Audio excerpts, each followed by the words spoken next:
everybody, it's Laura Alexandra here in my mid-century modern home. Today is part 3 of the videos I've been doing about staging. I staged for 11 years and I still help people get their homes ready for sale. But today I'm going to go into the behind the scenes of what I call ugly part of staging. No job is all fluff and pretty days every day. So it's good to know the whole story before you get into it. So today I will list a couple different things that really weighed heavy on me while I was a stager. First one, theft. I did have in my contract that the owners of the homes, whether they be investors or owners, had to have insurance to cover if somebody stole my items. Well, here's the bad news. We love our computers, we love our phones, but it also shows everything that's in a home for sale. And when the investors are flipping homes, nobody's staying there. So if a thief sees this home's up for sale, all they can do is look right at the address. There's a for sale sign out front. They look at what's inside the house, and I hate to say it, but they break in. A number of times I had my items stolen. I had one investor that had already had the kitchen ripped out, and I was questioning him of course, he didn't offer that tidbit of information up front, but I was asking him, oh, where's the stove? Where's the microwave? And he goes, somebody broke in and they took it. And so I said, well, it's in my contract if things get stolen and you don't have an alarm, that you have to repay me for the items that they stole. Well, even after he was already broken into once, he put fake cameras up. And of course, the thieves came along, knocked the fake cameras down, went in, took a bunch of my items, including a really nice rug and some blow-up beds and bedding and different items. And of course, the guy had to pay for it. And it's not pretty when that happens, but it happened to me, especially in certain cities around here. Virginia Beach, it didn't happen in. Chesapeake, it didn't happen. But Norfolk and Portsmouth, it did happen. And sometimes I would lose a dining room table and chairs. I mean, the thieves were really bold to where they would just back a truck up. One time they broke into one of my homes, took about half the items in there, and the neighbors were welcoming them as new tenants or new owners. And because I went around and talked to the owners, I'm like, what did you see? And they're telling me, oh yeah, we saw this guy in the truck and we knew the lights were on over there and everything a few nights, so we thought he had moved in, but we thought it was odd when he was taking stuff away. And the police didn't want to mess with it. It's a nonviolent crime. They don't care. So that owner, of course, had to pay me. And this happened several times. Spooky part 2 was sometimes people would be in the house. I would get there in the early morning to destage it. And I'd hear how you hear that vacuum sound when somebody goes out a door? Somebody went out the back door when I was coming in the front door. Or one house I went to and the whole glass was broken out of the front door. They just busted the glass, went in, and a lot of times they would take my blow-up beds. I imagine they were homeless people. And they would take the bedding, the inflatable mattress, and that probably didn't hold up real well out in the woods somewhere.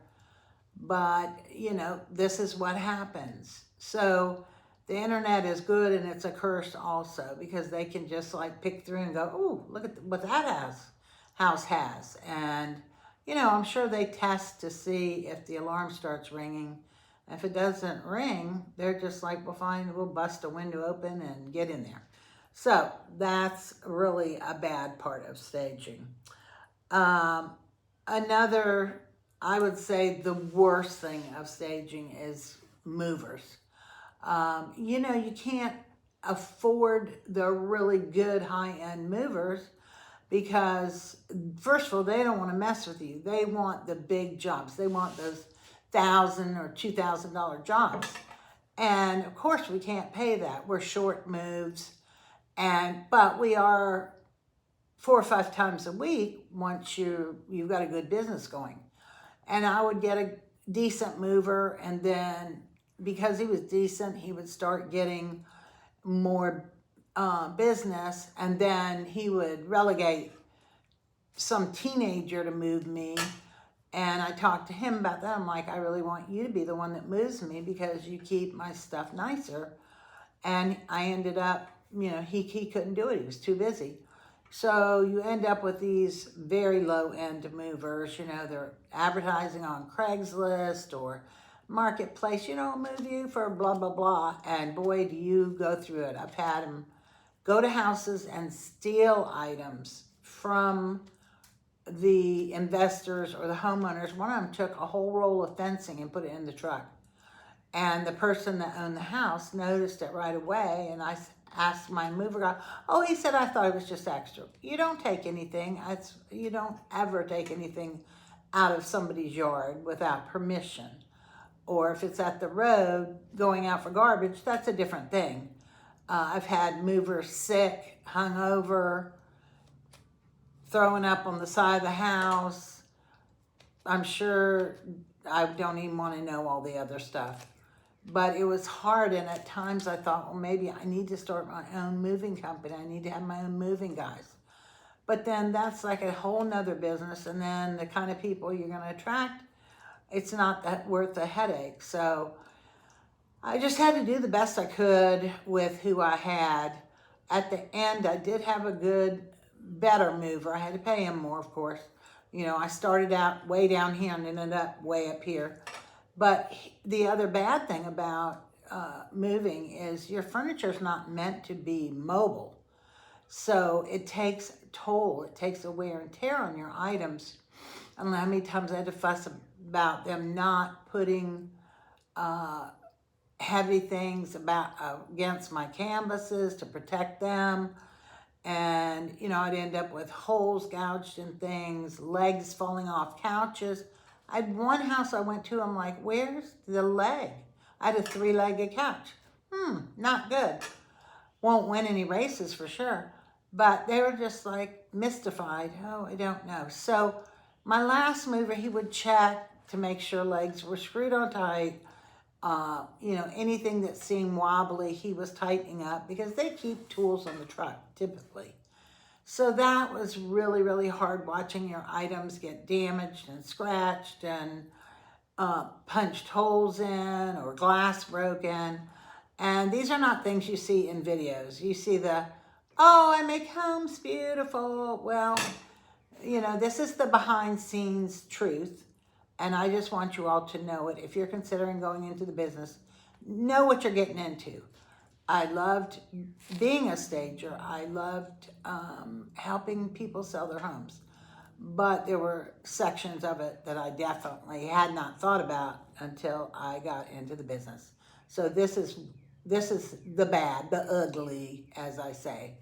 So, just know what you need to know before you get into it. And, probably family will be helping you in the beginning to move things. That's what happens when you are, just doing a couple houses. You can get friends and family.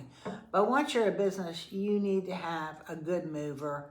So it's very important that you really try to find somebody that can keep your items in good condition, because I'm not there on the moves. I wasn't there when I had a D-stager that packed up my house, then the mover went there, picked up the items, then that went to the house we were going to stage.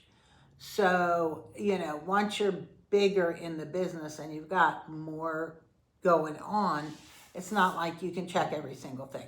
So I just wanted to come on and let you know. And if you have any questions about anything, please feel free to comment. I'd love it if you'd hit that subscribe button. Doesn't cost you anything.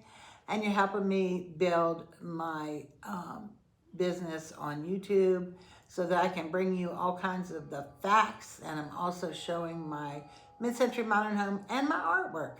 So Cheers to everybody. Hope this didn't depress you too much. Bye.